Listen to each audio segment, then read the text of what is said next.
Saudara, mengantisipasi curah hujan tinggi, teknologi modifikasi cuaca dilakukan di sejumlah titik.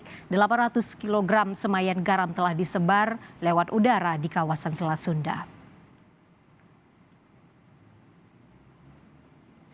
Operasi modifikasi cuaca ini bertujuan untuk menghalau awan hujan agar tidak masuk ke kawasan DKI Jakarta dan Jawa Barat.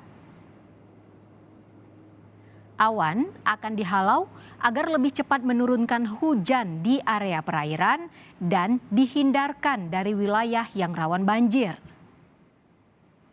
Hari ini, menurut rencana akan ada 6 sesi penyebaran.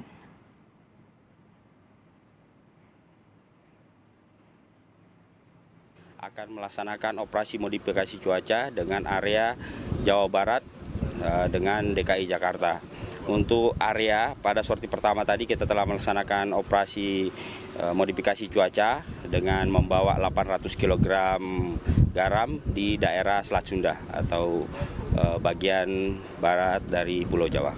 Yang sorti yang kedua kita akan melaksanakan di pantai utara daripada Jakarta, sehingga kita meliputi area di utara Cengkareng. Kita akan melaksanakan dengan ketinggian 11.000 untuk yang sorti yang kedua. 2 flight scientist atau observer yang akan menentukan awan-awan potensial yang akan kita laksanakan penebaran. Kemudian di belakang ada 5 orang yang melaksanakan penaburan apabila sudah kita menemukan awan-awan yang potensial untuk kita laksanakan penyemaian.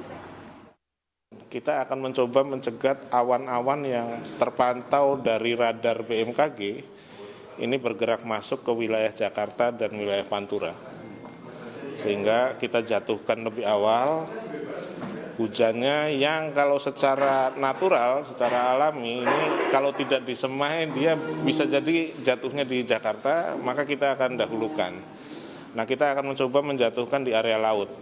Kalau angin ini arahnya dari barat, maka kita akan jatuhkan di Selat Sunda.